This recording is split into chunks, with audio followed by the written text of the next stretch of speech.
You may not understand your purpose, but not feeling bad for yourself, but being able to just overcome that feeling of, damn, my life is not this anymore, but I can still do this, this, and that. Those are usually people that achieve. Hello, everybody, and welcome to the Lugo's Journey podcast. I'm your host, Nick Lugo, and here we start with the premise that you are the hero of your own story, and it is my job to guide you through your hero's journey while you follow mine. I'm very excited because this is the first time I'm showing my podcast to my friends and family, and that means this is the first time I'm really showing it to the world. So to everyone who's here to support me, please hit that subscribe button down below, so hopefully I could hit 100 subscribers in the next few days. But I'm even more excited to introduce my guest, Nick Legrand, who's been an absolute inspiration to everyone that he's ever met and pretty much everyone who's heard his story. At the age of 20, he officially became a paraplegic when he broke his spine while playing football for Rutgers University. Despite that, he managed to be on the cover of Sports Illustrated back in 2013, and he managed to win the prized award, the Jimmy V Award for Perseverance by ESPN. One little thing that I just wanted to note is that Eric, since he has no control over his hands, he likes to keep his phone by his face so that he has better control over it. So the entire conversation, he had his phone just sitting by his face.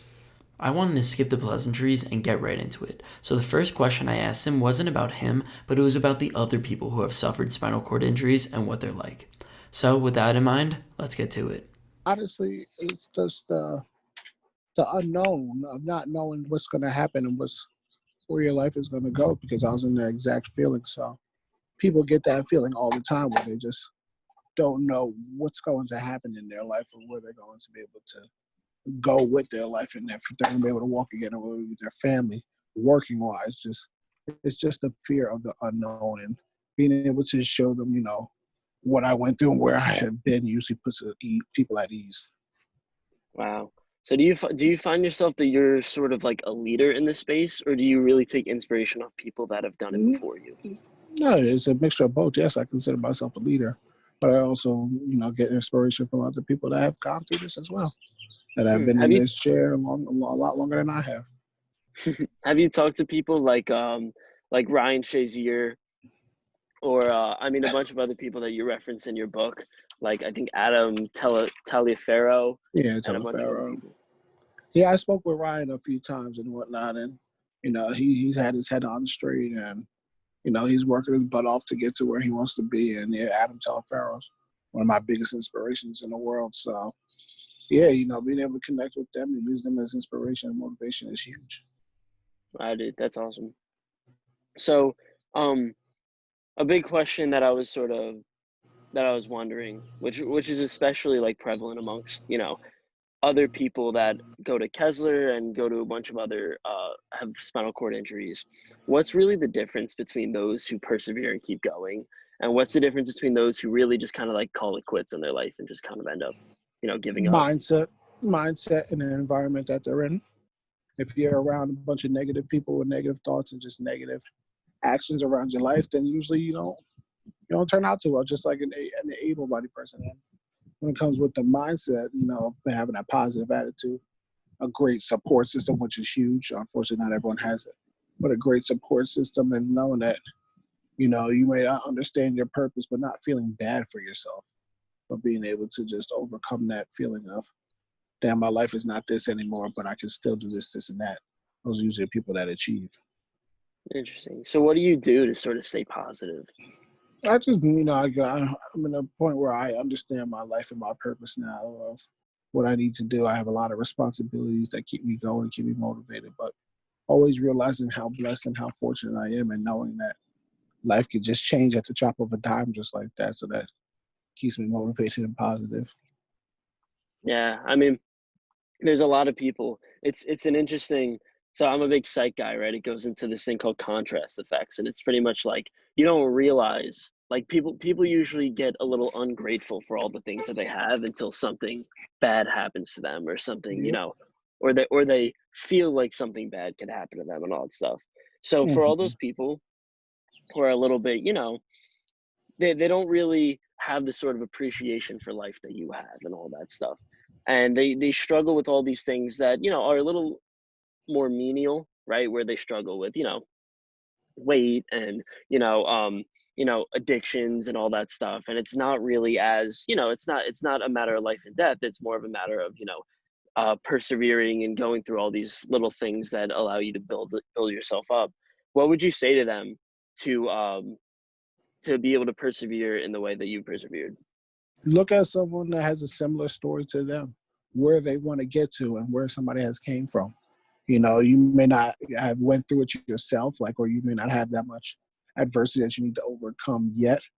But look at other people's stories that have been in your situation where they were way overweight and all of a sudden they lost all this pounds, and look how they lived their life. Look at the habits, how they live their life. Look at how much they've changed life and what they do, whether if it's getting a proper amount of sleep, a proper amount of workouts, and proper amount of nutrition. Look at somebody who's been there before and done that, because there's examples of other people's lives all throughout this world. There's always an example of somebody else. And start using them for your motivation, saying, if that person can do it, why can't I? Do you suggest that they also look towards people like you, the people who, even if they're struggling with something that's completely unrelated, like weight or... Yeah, absolutely. Yeah. You could always use people that aren't even related to a situation that you may be going through, but you look at yours and saying, wow, if that person is going through all this and that, and this, that, and the other, they're still doing that, why can't I go through this, and that, and still do what I want to do? Absolutely, you can lean on other people, even if it's not related to this, whatever you're trying to do. Yeah, no, I mean, I think the thing about the human spirit is like, it's endless. Like it could really do anything, and it could really drive, the body to really, overcome any obstacle. Absolutely. So, I mean, how do you suggest that people can actually understand, right, like the amazing human spirit and the capacities that it could sort of go to without actually putting themselves in your shoes?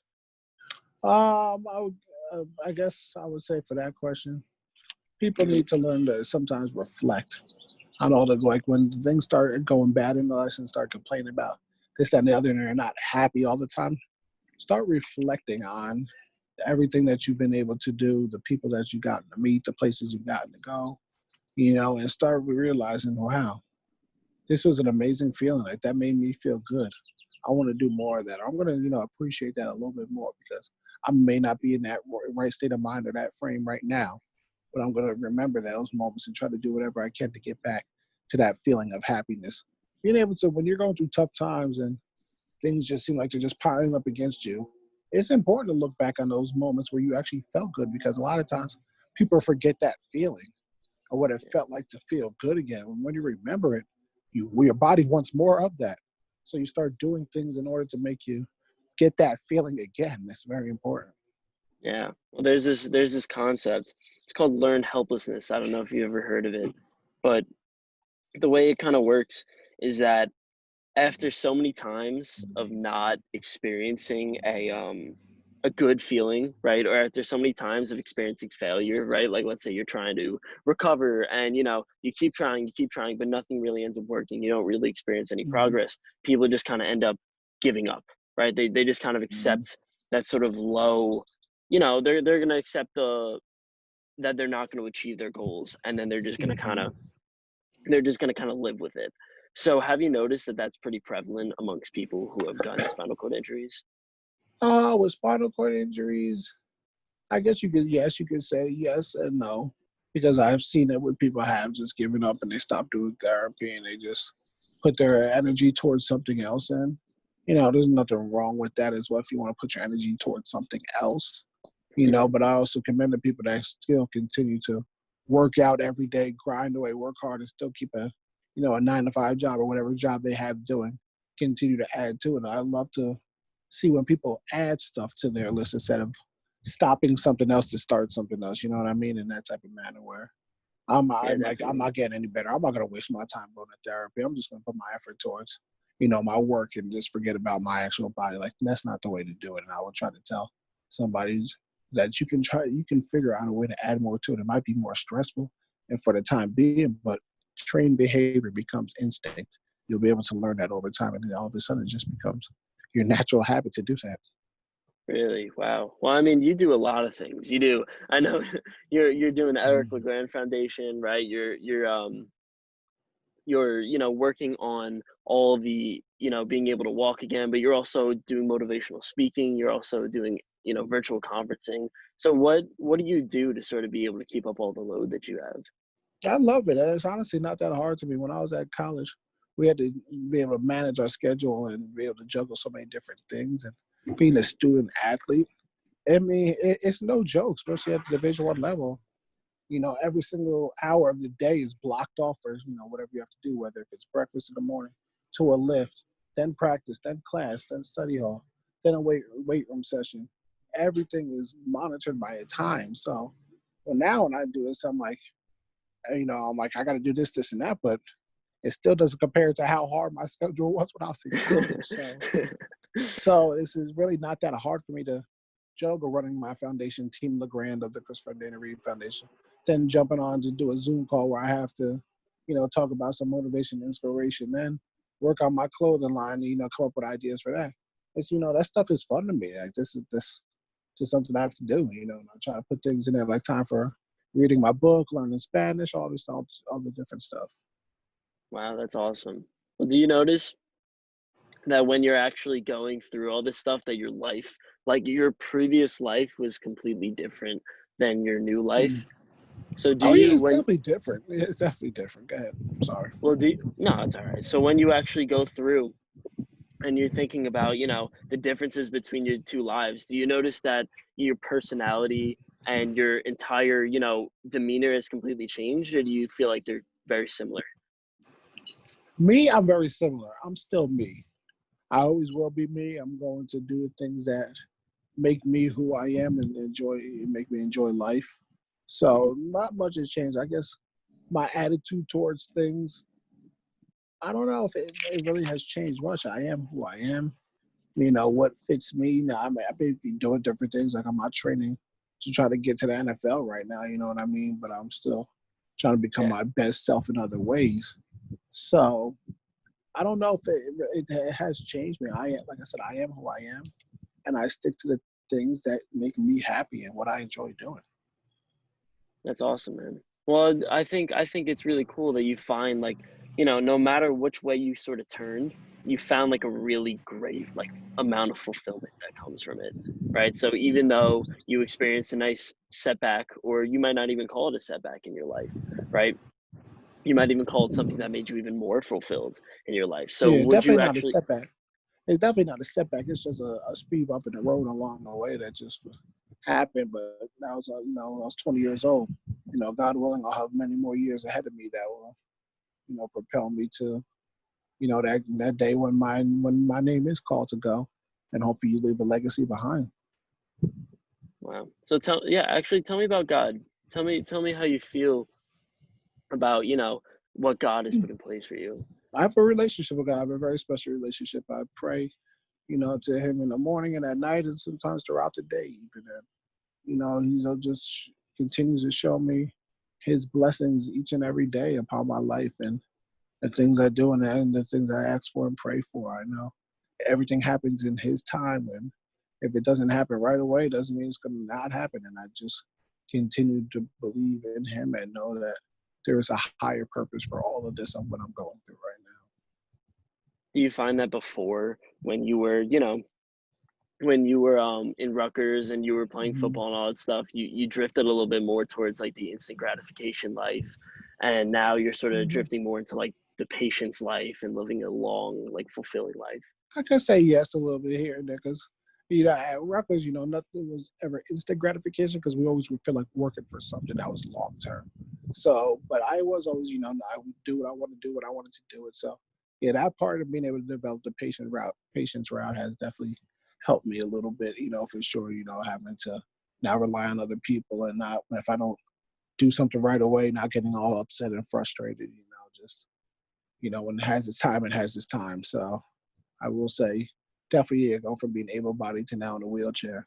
You definitely grow in your patience and in the patience field for sure.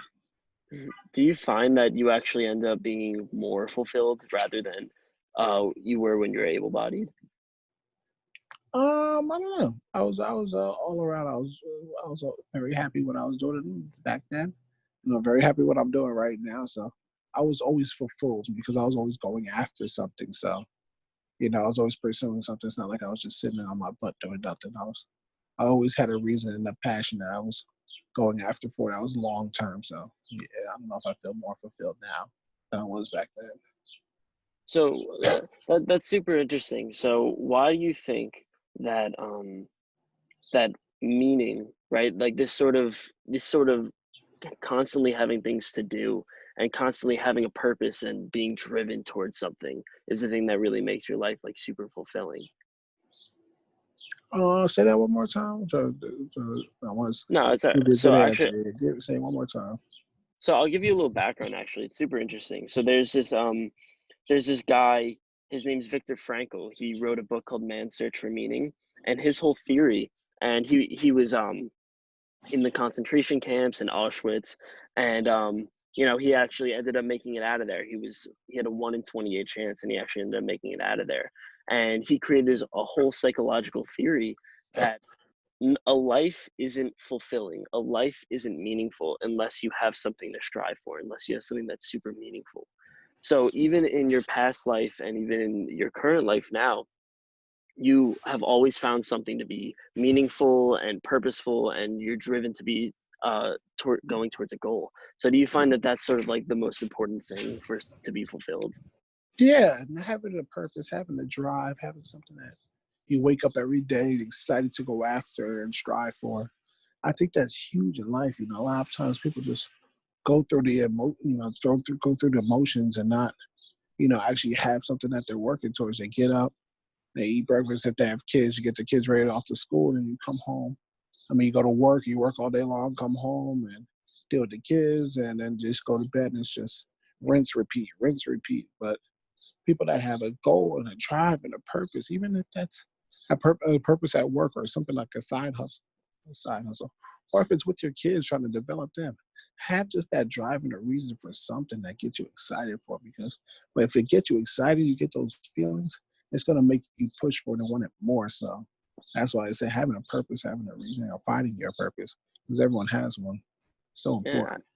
it's super interesting because there's the John Lennon mentality where he's like, there's nothing to kill or die for, right? Like a good life is a life that's also in pursuit of pleasure and in pursuit of like some people will spend their entire lives just trying to find their next pursuit of pleasure, or find some sort of spiritual awakening that is kind of like devout of purpose. So why would you say that Mhm. a life full of meaning, which I agree with you, is better than a life of the pursuit of pleasure? Mm. And we're gonna all have our pleasures that just in life in general that we want to have and whatnot. But having that meaningful purpose also gives you discipline. But yeah, having that meaning behind it, it allows you to understand discipline and things that that you can't do right now, or being able to withstand adversity that's thrown your way. It's just having that feeling, because if everything was pleasure, you feel good, then nothing to worry about. Then yeah, that's fun, but that ain't gonna last too long. Yeah. Sometimes we have to have those other emotions and build those other emotions to understand how to handle them. That's super interesting. So do you find, I know there's a big pursuit in life about, pursuing things that are very material, right? So people are in pursuit of money, people are in pursuit of drugs, people are in pursuit of, even like in their goals, they're in pursuit of, um, things that are, things that you could sort of feel, like a nice house, a nice car, like things like that. And in your sort Mhm. of in your experience, right, you've gone through a lot of things of like, I want to be in the NFL and I want to play football, to something that's a little bit more spiritual, a little bit more that's like, emotional connections and goal driven, all that stuff. How do you feel about, the difference between going for the external things versus going for like the spiritual things? Well, I guess it all depends on what really floats your boat. If it's more spiritual, or if it's something that you want to, in your life to happen. If you're more spiritual, then you tend to, learn more about that type of other, things in the world, whatever. If it's through books or readings and Yeah. videos, then you start gearing your life and adjusting your life towards that. When it's me, like football, it's more physical, working out, eating right, rubber matter. So I guess it all is, to each of its own. It all has its ways of working out, all depending on which route you want to go. That's interesting. I mean, I always think about where my life would be. I would love to be able to have my family financially, sustained for forever, where they won't have to worry about working and bills and things like that. So the NFL was a way for that, of course, obviously. But now I kind of just gear it towards, motivational speaking, building my brand, my foundation, and trying to still do the same thing, but in a different route. Might be a little bit harder, might be a whole, different grind, but it's something I want to be able to do one day. That's awesome. Do you find that it's a little bit more difficult to get that sort of like drive to get there? Because obviously, like playing defense, like I was a football kid, like making a hit is such a like beautiful, like great feeling. You get that tackle, it feels nice. Do you feel like it's a little bit more difficult to pursue like motivational speaking, things like that? It's not difficult. It's like more difficult in a way where the drive and the passion is there. No, it's not more difficult because it wasn't easy what I had to go through physically to play football. That was a lot of work. It was very hard to do. So this drive is still there and the passion is still there. It's going to take its time, just like it took me the time I started playing when I was 5 years old to all the way when I got hurt. When I was 20, 15 years before I even did, and I still had another year and a half left to even try to make it to my dream. So it does take time. All right. Thank you so much, man. I really appreciate it. Absolutely, my man. You take care of yourself. All right. You too. See ya. All right. Thank you guys so much for watching. Please don't forget to click the box down low to like and subscribe.